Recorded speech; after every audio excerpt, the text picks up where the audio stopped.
Barchangizga xayrli kun do'stlar. Bugun өте dämli, жұмсақ болып pişетін бауырсақтың рецептімен бөлісетін боламын. Kanalıma тіркеліп, қоңыраушаны басып кетуді ұмытпаңыздар. Мінекей өте дәмді болып шығады. Менімен бірге жасап көріңіздер. Видеоны соңына дейін қараңыздар. Мінекей ең алдымен жылы сүтімізді құйып аламыз және жылы су құйып аламыз.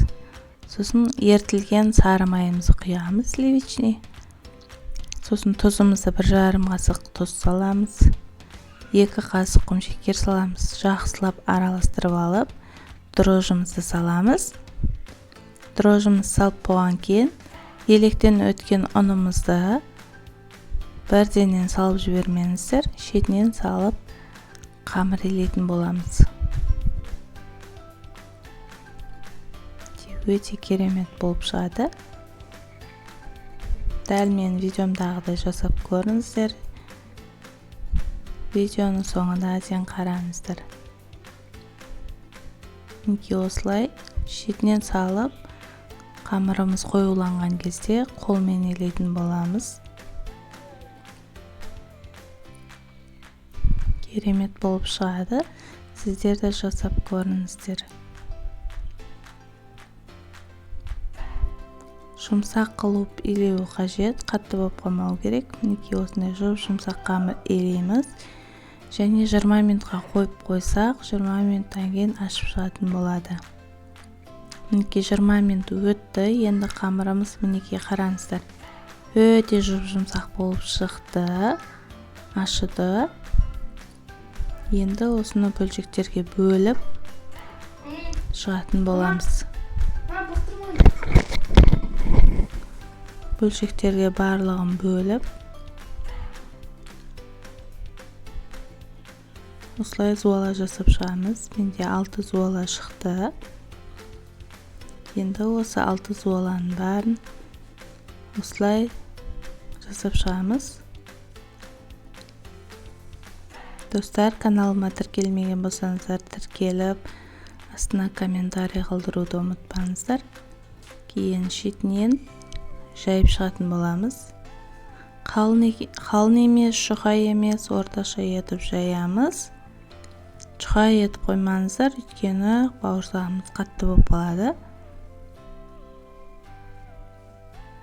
Орташа етіп жаямыз. Осылай жасап болған соң, осындай немізбен осылай домалақ етіп жасап шығамыз. Стаканмен жасасаңыздар болады. Болмаса кесетін құралы, домалақ кесетін құрал болса, домалақ кесетін құралмен жасасаңыздар болады. Мен стаканмен жасадым. Барлығы қол жетімді, оп-оңай. Жұмсақ бауырсақ болып шығады.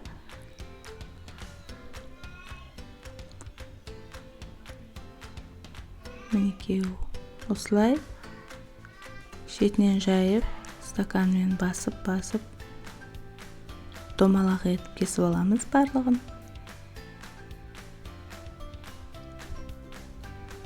Мінекей өте керемет болып шықты.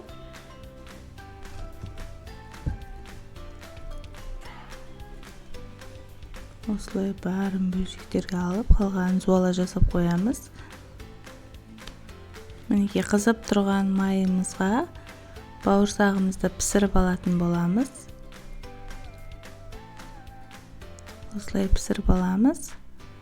Арғы бетін, бергі бетін ауыстырып пісіріп алатын боламыз. Мінекей демде пісіп шықты. Қып-қызыл етіп пісіріп аламыз. Дөңгелек бауырсақ өте әдемі көрінеді. Мінекей екі жағы да пісіп шықты. Енді ала беретін боламыз.